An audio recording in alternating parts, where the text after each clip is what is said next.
Hi ಎಲ್ಲರಿಗೂ ನಮಸ್ಕಾರ. Welcome back to Pallavi vlogs YouTube channel. ಎಲ್ಲರೂ ಹೇಗಿದ್ದೀರಾ? ಅಯ್ಯೋಪ್ ಎಲ್ಲರೂ ಚೆನ್ನಾಗಿದ್ದೀರಾ ಅಂತ ಅಂದ್ಕೊಳ್ತೀನಿ. ನಾನು ಕೂಡ ತುಂಬಾ ಚೆನ್ನಾಗಿದ್ದೀನಿ. ವಿಡಿಯೋನ ಪೂರ್ತಿಯಾಗಿ ನೋಡಿ. ವಿಡಿಯೋ ಇಷ್ಟ ಆಗಿದ್ದರೆ ಪ್ಲೀಸ್ ಒಂದು ಲೈಕ್, ಶೇರ್, ಕಮೆಂಟ್ ಆಗಿ ಸಬ್ಸ್ಕ್ರೈಬ್ ಮಾಡ್ಕೊಳ್ಳಿ ಅಂತ ಹೇಳ್ತಾ ಇವತ್ತಿನ ವಿಡಿಯೋನ ಸ್ಟಾರ್ಟ್ ಮಾಡ್ತಿದ್ದೀನಿ. ಇವತ್ತು ಗುರುವಾರ ಬೆಳಗ್ಗೆಯಿಂದನೇ ವ್ಲಾಗ್ನ ಸ್ಟಾರ್ಟ್ ಮಾಡ್ಕೊತಿದ್ದೀನಿ. ನಾರ್ಮಲಾಗಿ ನಾನು 5:30 6 ಗಂಟೆಗೆ ಎದ್ಬಿಡ್ತೀನಿ. ಇವತ್ತು ಕೂಡ ಅಷ್ಟೇ ಅಲಾರಾಮ್ ಇಟ್ಟಿದ್ದೆ, ಆದರೆ ಯಾಕೋ ಫುಲ್ ನಿದ್ದೆ ಬರ್ತಾಯಿತ್ತು ಅಂತ ಅಲಾರಾಮ್ ಆಫ್ ಮಾಡಿ ಮಲಗಿ 7:20ಕ್ಕೆ ಎದ್ದೆ. ಇವನ್ನ ಎದ್ದೇಳೋದು ಸ್ವಲ್ಪ ಲೇಟ್ ಆಗೋಯಿತು ಅಲ್ವಾ, ಅದಕ್ಕೇ ಮೊದಲಿಗೆ ಪಾತ್ರೆನ ಜೋಡಿಸ್ಕೊತಿದ್ದೀನಿ. ರಾತ್ರಿಯೇ ತೊಳೆದಿಟ್ಕೊಂಡಿದ್ದೆ, ಅದನ್ನು ಒರೆಸಿ ನೀಟಾಗಿ ಜೋಡಿಸ್ಕೊತಿದ್ದೀನಿ. ಈ ಥರ ಜೋಡಿಸ್ಕೊಂಡ್ರೆ ಕಲೆ ಏನೂ ಇರಲ್ಲ, ಅದಕ್ಕೇ ಈ ರೀತಿ ಮಾಡಿಕೊಂಡೆ. ಹಾಗೆ ಜೋಡಿಸ್ಕೊಂಡು ಕಸ ಬಳಿದು ಮಾಪನ್ನು ಕೂಡ ಮಾಡ್ಕೊತಿದ್ದೀನಿ. ನನ್ನ ಹಸ್ಬೆಂಡ್ ಪೂಜೆ ಮಾಡ್ತೀನಿ ಅಂತ ಹೇಳಿದ್ರು, ಅದಕ್ಕೇ ಮಾಪನ ಮಾಡಿ ಕೊಡ್ತಿದ್ದೀನಿ. ಇವಾಗ ಬ್ರೇಕ್ಫಾಸ್ಟ್ ಮಾಡ್ತಿದ್ದೀನಿ. ಉಪ್ಪಿಟ್ಟು ಮಾಡಿ ಚಟ್ನಿ ಮಾಡೋಣ ಅಂದ್ಕೊಂಡಿದ್ದೀನಿ. ಚಟ್ನಿನ ಮಾಡ್ಕೊಳ್ಳೋದಕ್ಕೆ ಮೊದಲಿಗೆ 1 ಕಪ್ ಕಾಯಿ ಹಾಕ್ಕೊಂಡಿದ್ದೀನಿ, ಹಸೆಕಾಯಿ, ಆಮೇಲೆ ಪುಟಾಣಿ, ಆಮೇಲೆ 2 3 ಹಸಿಮೆಣಸಿನ್ಕಾಯಿ, ಸ್ವಲ್ಪ ಕೊತ್ತಂಬರಿ ಸೊಪ್ಪು, ರುಚಿ ತಕ್ಕಷ್ಟು ಉಪ್ಪು, ಹಾಗೆ 2 ಎಸಳು ಬೆಳ್ಳುಳ್ಳಿ, ಹಾಗೆ ಸ್ವಲ್ಪ ಹುಣಸೆ ಹಣ್ಣು ಹಾಕ್ಕೊಂಡಿದ್ದೀನಿ. ಇದೆಲ್ಲನೂ ಕೂಡ ಹಾಕ್ಕೊಂಡು ತರ್ತರಿಯಾಗಿ ಮೊದಲಿಗೆ ಹಾಗೇ ರುಬ್ಕೊತಿದ್ದೀನಿ. ಇದನ್ನು ಒಂದು ಸಲ ರುಬ್ಕೊಂಡು ಆಮೇಲೆ ನೀರನ್ನ ಹಾಕಿ ಫೈನ್ ಪೇಸ್ಟಾಗಿ ಚಟ್ನಿ ರೀತಿಯಲ್ಲಿ ಮಾಡಿ ರುಬ್ಕೊತಿದ್ದೀನಿ. ಖಾರ ಪೊಂಗಲ್ಗೆ, ಉಪ್ಪಿಟ್ಟಿಗೆ, ದೋಸೆ, ಇಡ್ಲಿಗೂ ಕೂಡ ಚೆನ್ನಾಗಿರುತ್ತೆ ಈ ಚಟ್ನಿ. ಎಲ್ಲದಕ್ಕೂ ಕೂಡ ಚೆನ್ನಾಗಿರುತ್ತೆ. ನನ್ನ ಹಸ್ಬೆಂಡ್ ಇವತ್ತು ಉಪ್ಪಿಟ್ಟು ಜೊತೆ ಚಟ್ನಿ ಮಾಡು ಅಂತ ಹೇಳಿದರು, ಅದಕ್ಕೇ ಮಾಡ್ತಿದ್ದೀನಿ. ನಾರ್ಮಲಾಗಿ ಚಟ್ನಿ ಮಾಡಲ್ಲ ಉಪ್ಪಿಟ್ಟು ಜೊತೆ, ಯಾವಾಗಲಾದರೂ 1 ಟೈಮ್ ಅಷ್ಟೇ. ಇವಾಗ ನೀರು ಹಾಕಿ ಚಟ್ನಿನೂ ಕೂಡ ರುಬ್ಕೊಂಡು ಸೈಡಲ್ಲಿ ಒಂದು ಬೌಲ್ಗೆ ತೆಗೆದು ಸೈಡಲ್ಲಿ ಎತ್ತಿಟ್ಕೊಂಡೆ. ಒಂದು ಪಾತ್ರೆನ ಇಟ್ಕೊಂಡಿದ್ದೀನಿ. ಒಗ್ಗರಣೆಗೆ ಸ್ವಲ್ಪ ಎಣ್ಣೆ ಹಾಕ್ಕೊತಿದ್ದೀನಿ. ಎಣ್ಣೆ ಕಾದಾದ ನಂತರ ಸಾಸಿವೆ ಜೀರಿಗೆ ಹಾಕ್ಕೊತಿದ್ದೀನಿ. ಚಿಟಪಟ ಅಂದಮೇಲೆ ಕಟ್ ಮಾಡಿ ಇಟ್ಕೊಂಡಿರೋ ಕರಿಬೇವು, 1 ಬ್ಯಾಡಗಿ ಮೆಣಸಿನ್ಕಾಯಿ ಹಾಕ್ಕೊಂಡು ಚೆನ್ನಾಗಿ ಫ್ರೈ ಮಾಡಿಕೊಂಡು ಬೌಲಲ್ಲಿ ತೆಗೆದಿಟ್ಕೊಂಡಿರ್ತೀವಲ್ವ ಚಟ್ನಿ, ಅದಕ್ಕೇ ಹಾಕ್ಕೊತಿದ್ದೀನಿ. ಒಗ್ಗರಣೆಗೆ ಹಾಕ್ಕೊಂಡು ಚಟ್ನಿನ ಚೆನ್ನಾಗಿ ಮಿಕ್ಸ್ ಮಾಡ್ಕೋಬೇಕು. ಚೆನ್ನಾಗಿ ಮಿಕ್ಸ್ ಮಾಡಿಕೊಂಡ್ರೆ ಚಟ್ನಿ ರೆಡಿ ಆಯಿತು. ಕಾಯಿ ಚಟ್ನಿ ಅಥವಾ ಪುಟಾಣಿ ಚಟ್ನಿ ರೆಡಿಯಾಗಿರುತ್ತೆ. ಇನ್ನು ಉಪ್ಪಿಟ್ಟನ್ನು ಕೂಡ ಮಾಡ್ಕೊಂಡು ಇದು ರೆಸಿಪಿ ಏನು ಶೇರ್ ಮಾಡ್ತಾಯಿಲ್ಲ. ಆಲ್ರೆಡಿ 1 ಸಲನೋ 2 ಸಲನೋ ಶೇರ್ ಮಾಡಿದ್ದೀನಿ. ಅದಕ್ಕೇ ಉಪ್ಪಿಟ್ಟನ್ನ ಎಲ್ಲ ಮಾಡಿಕೊಂಡು ನನ್ನ ಹಸ್ಬೆಂಡ್ಗೆ ಬ್ರೇಕ್ಫಾಸ್ಟ್ ಎಲ್ಲ ಹಾಕ್ಕೊಟ್ಟು ನಾನು ಕೂಡ ಫ್ರೆಶ್ನಪ್ ಎಲ್ಲ ಆಗಿ ಬಂದೆ. ನಾನು ಕೂಡ ಬ್ರೇಕ್ಫಾಸ್ಟ್ ಎಲ್ಲ ಮುಗಿಸ್ಕೊಂಡು ಮಧ್ಯಾಹ್ನದ ಅಡುಗೆನ ರೆಡಿ ಮಾಡ್ಕೊಳ್ತಾ ಇದ್ದೀನಿ. ಮನೇಲಿ ಮೂಲಂಗಿ ಇತ್ತು, ಅದರದ್ದೇ ಸಾಂಬಾರು ಮಾಡ್ಕೊಳ್ಳೋಣ ಅಂದ್ಕೊಂಡು ರೆಡಿ ಮಾಡ್ಕೊತಿದ್ದೀನಿ. ನಾರ್ಮಲಾಗಿ ನಾನು ಮೂಲಂಗಿ ಸಾಂಬಾರನ್ನ 2 ರೀತಿಯಲ್ಲಿ ಮಾಡ್ತೀನಿ. ಒಂದು ಮಸಾಲೆ ರುಬ್ಬಿ ಮಾಡ್ತೀನಿ, ಇನ್ನೊಂದು ಹಾಗೆಯೇ ನಾರ್ಮಲಾಗಿ ಮಾಡ್ತೀನಿ. ಇವತ್ತು ಮಸಾಲೆ ಏನೂ ರುಬ್ತಾ ಇಲ್ಲ, ಹಾಗೆಯೇ ನಾರ್ಮಲಾಗಿ ಬೇಳೆ ಎಲ್ಲನೂ ಕೂಡ ಹಾಕಿ ಮಾಡ್ತಾಯಿದ್ದೀನಿ. ಮಸಾಲೆ ರುಬ್ಬಿದರೂ ಕೂಡ ಬೇಳೆನ ಹಾಕ್ತೀನಿ ಸ್ವಲ್ಪ. ಇವತ್ತು ಏನು ಹಂಗೇ ಮಾಡ್ತಾಯಿದ್ದೀನಿ.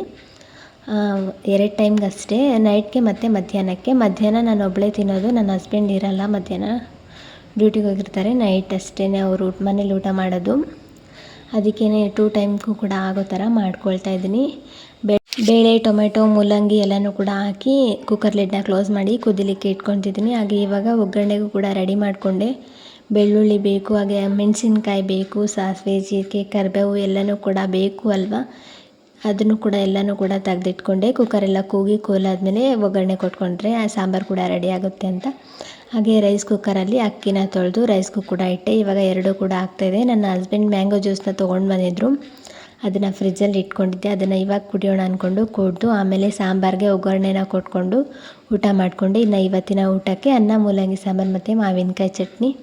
ಊಟ ಎಲ್ಲ ಮುಗಿಸ್ಕೊಂಡು ನಾನು ಮಧ್ಯಾಹ್ನ ಯಾವುದೇ ಥರ ಬ್ಲಾಗ್ನ ಕಂಟಿನ್ಯೂ ಮಾಡಿಲ್ಲ, ಏನೂ ಇರಲಿಲ್ಲ ಅಲ್ವಾ, ಅದಕ್ಕೇ ಕಂಟಿನ್ಯೂ ಮಾಡಲಿಲ್ಲ. ಊಟ ಮಾಡಿ ಮಲಗಿದೆ. ಇನ್ನು ಈವ್ನಿಂಗ್ 4:15ಗೆ ವ್ಲಾಗ್ನ ಕಂಟಿನ್ಯೂ ಮಾಡಿದೆ. ಕಸ ಬಳಿಬೇಕು ಅಲ್ವಾ, ಅದಕ್ಕೇ ಇವಾಗ ಕಸ ಬಳ್ಕೊಳ್ತಾ ಇದ್ದೀನಿ. ಮಾರ್ನಿಂಗ್ ಮತ್ತು ಈವ್ನಿಂಗ್ 2 ಟೈಮ್ಸ್ ಕೂಡ ಕಸ ಬಳಿತೀನಿ. ಎಲ್ಲರೂ ಕೂಡ ಇದೇ ಥರ ಮಾಡ್ತೀರಾ ಅಂತ ಅಂದ್ಕೊಂಡಿದ್ದೀನಿ. ಮಾಡ್ತೀರಲ್ವ ಎಲ್ಲರೂ ಕೂಡ 2 ಟೈಮ್ಸೇ ಕಸ ಬಳಿಯೋದು ಇವಾಗ ಕಸನೂ ಕೂಡ ಬಳ್ಕೊಂಡೆ. ಮನೆ ಕಸ ಎಲ್ಲನೂ ಕೂಡ ಬಳ್ಕೊಂಡು, ಹಾಗೆ ಅಂಗಳ ಕಸನೂ ಕೂಡ ಬಳ್ಕೊಂಡೆ. ಅಂಗಳ ಕಸ ಎಲ್ಲನೂ ಕೂಡ ಬಳ್ಕೊಂಡು ಅಂಗಳಕ್ಕೆ ನೀರನ್ನ ಹಾಕ್ಕೊಳ್ತಾ ಇದ್ದೀನಿ. ರಂಗೋಲಿ ಏನೂ ಹಾಕಲ್ಲ, ಬೆಳಿಗ್ಗೆ ಮಾತ್ರನೇ ರಂಗೋಲಿ ಹಾಕೋದು. ಸಾಯಂಕಾಲ ಯಾವುದೇ ಥರದ ರಂಗೋಲಿನೂ ಕೂಡ ಹಾಕಲ್ಲ, ಒಂದೇ ಟೈಮ್ ರಂಗೋಲಿ ಹಾಕೋದು. ಬಾಗಿಲಿಗೆ ನೀರನ್ನು ಹಾಕಿ ಮತ್ತು ಅಂಗಳಕ್ಕೂ ಕೂಡ ನೀರನ್ನ ಹಾಕ್ಕೊಂಡೆ. ಇನ್ನು ಒಂದು ಹರ್ಬಲ್ ಟೀ ಮಾಡ್ಕೊಳ್ಳೋಣ ಅಂದ್ಕೊಂಡು ರೆಡಿ ಮಾಡ್ಕೊತಿದ್ದೀನಿ. ಟೀ ಬಿಟ್ಟು 2 ದಿನ ಆಯಿತು. ಈವ್ನಿಂಗ್ ಆದರೆ ಏನಾದರೂ ಕುಡಿಬೇಕು ಅನಿಸುತ್ತೆ ಅಲ್ವಾ, ಅದಕ್ಕೇ ಹರ್ಬಲ್ ಟೀನ ಮಾಡ್ಕೊತಿದ್ದೀನಿ. ಇದನ್ನು ಮಾಡ್ಕೊಳ್ಳೋದಕ್ಕೆ ಮೊದಲಿಗೆ ಒಂದು ಪಾತ್ರೆಗೆ ನೀರನ್ನು ಹಾಕ್ಕೊಂಡು ಕಾಯ್ಲಿಕ್ಕೆ ಇಟ್ಕೊಂಡಿದ್ದೀನಿ. ಒಂದೇ ಒಂದು ಚಕ್ಕೆ, ಒಂದೇ ಒಂದು ಲವಂಗ, ಸ್ವಲ್ಪ ಸೋಪು, ಆಮೇಲೆ ಒಂದೇ ಒಂದು ಏಲಕ್ಕಿ ಹಾಕ್ಕೊತಿದ್ದೀನಿ. ಹಾಗೆ ಸ್ವಲ್ಪ ಅಜ್ವೈನು, ಹಾಗೆ ಒಂದು 7ರಿಂದ 8 ಮೆಂತ್ಯಕಾಳನ್ನ ಹಾಕ್ಕೊಂಡು ಇದನ್ನು ಚೆನ್ನಾಗಿ ಕುದಿಸ್ಕೋಬೇಕು. ಈವ್ನಿಂಗ್ ಆದರೆ ಏನಾದರೂ ಕುಡಿಬೇಕು ಅನಿಸ್ತಾ ಇರುತ್ತೆ ನನಗೆ, ಅದಕ್ಕೇ ಹರ್ಬಲ್ ಟೀನ ಮಾಡ್ಕೊತಿದ್ದೀನಿ. ನನಗೆ ಸ್ವಲ್ಪ ಟೀ ಕುಡಿಯೋದನ್ನು ಬಿಟ್ಬಿಡೋಣ ಅಂದ್ಕೊಂಡು ಈ ಸಲ ಬಿಡ್ತಾಯಿದ್ದೀನಿ.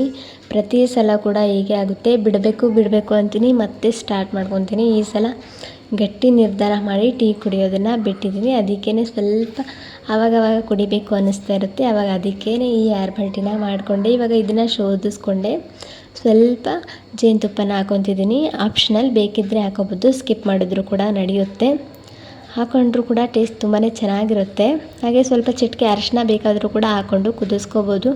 ನಾನೇನು ಅರಿಶಿನ ಹಾಕ್ಕೊಂಡಿಲ್ಲ, ಹಾಗೆಯೇ ಟೀನ ಮಾಡಿಕೊಂಡು ಕುಡಿದೆ. ಟೇಸ್ಟ್ ಅಂತೂ ತುಂಬಾ ಚೆನ್ನಾಗಿರುತ್ತೆ, ಟೀಗಿನ ಚೆನ್ನಾಗಿರುತ್ತೆ. ಒಂದ್ಸಲ ನೀವು ಕೂಡ ಒಂದ್ಸಲ ಟ್ರೈ ಮಾಡಿ. ಇನ್ನು ಬಾಗಿಲಿಗೆ ಇವಾಗ ಈವ್ನಿಂಗ್ ದೀಪನ ಹಚ್ಕೋಬೇಕು. ನನ್ನ ಹಸ್ಬೆಂಡ್ ಬೆಳಗ್ಗೆ ಪೂಜೆ ಮಾಡಿದರು, ನಾನು ಇವಾಗ ಪೂಜೆ ಮಾಡ್ಕೊಳ್ತಿದ್ದೀನಿ. ಬೆಳಿಗ್ಗೆ ಇಲ್ಲ ಸಾಯಂಕಾಲ ನನಗೆ ಪೂಜೆ ಮಾಡಿಲ್ಲ ಅಂದರೆ ಸಮಾಧಾನನೇ ಆಗಲ್ಲ. ಅದಕ್ಕೇ ಬೆಳಗ್ಗೆನಾದರೂ ಮಾಡ್ತೀನಿ, ಸಾಯಂಕಾಲನಾದರೂ ಮಾಡ್ತೀನಿ. ನನ್ನ ಹಸ್ಬೆಂಡ್ ಬೆಳಗ್ಗೆ ಮಾಡೋಗಿಲ್ಲ ಅಂದರೆ 2 ಟೈಮ್ಸ್ ನಾನೇ ಪೂಜೆ ಮಾಡ್ತೀನಿ. ಇವತ್ತು ಎದ್ದೇಳೋದು ಲೇಟ್ ಆಯಿತು ಅಂತ ಹೇಳಿದೆ ಅಲ್ವಾ, ಅದಕ್ಕೇ ನಾನು ಬ್ರೇಕ್ಫಾಸ್ಟ್ ಮಾಡ್ತಿದ್ದೆ. ನನ್ನ ಹಸ್ಬೆಂಡೇ ಪೂಜೆನ ಮಾಡಿದರು, ಅದಕ್ಕೇ ನಾನು ಈವ್ನಿಂಗ್ ಪೂಜೆನ ಮಾಡಿಕೊಂಡೆ. ಬಾಗಿಲಿಗೆ ನೀರನ್ನ ಹಾಕಿ ದೀಪನೂ ಕೂಡ ಹಚ್ಕೊಂಡು, ಹಾಗೆ ಒಂದು ಪ್ಲೇನ್ ಧೂಪ ಇರುತ್ತೆ ಅಲ್ವಾ, ಆ ಧೂಪನೂ ಕೂಡ ಹಾಕ್ಕೊಂಡೆ. ಇನ್ನು ಈವ್ನಿಂಗ್ ಸ್ನ್ಯಾಕ್ಸ್ಗೆ ಅಂತ ಹೊರ್ಗಡೆಯಿಂದನೇ ಖಾರ ಮಂಡಾಳನ್ನ ತರಿಸ್ಕೊಂಡಿದ್ದೆ. ನಾರ್ಮಲಾಗಿ ಹೊರ್ಗಡೆಯಿಂದ ತರಿಸ್ಕೊಂಡ್ರೆ ಟೇಸ್ಟ್ ಅಷ್ಟೊಂದೇನು ಚೆನ್ನಾಗಿರಲ್ಲ. ಅದರಲ್ಲಿ ಶೇಂಗಾ ಬೆಳ್ಳುಳ್ಳಿ ಏನೂ ಇರೋದೇ ಇಲ್ಲ. ನಮ್ಮ ಮನೇಲೇ ಮಾಡಬೇಕು ಅಂತ ಅಂದ್ಕೊಂಡೆ, ಮನೇಲಿ ಮಂಡಾಳ ಇರಲಿಲ್ಲ, ಅದಕ್ಕೇ ಹೊರ್ಗಡೆಯಿಂದನೇ ತರಿಸ್ಕೊಂಡಿದ್ದೆ. ನೈಟ್ ಡಿನ್ನರ್ಗೆ ಮಧ್ಯಾಹ್ನ ಮಾಡಿದ್ದೆ ರೈಸ್ ಮತ್ತು ಮೂಲಂಗಿ ಸಾಂಬಾರಿತ್ತು. ವಿಡಿಯೋ ಇಷ್ಟ ಆಗಿದ್ರೆ ಸಬ್ಸ್ಕ್ರೈಬ್ ಮಾಡಿಕೊಂಡು ನೋಡಿ. Thank you.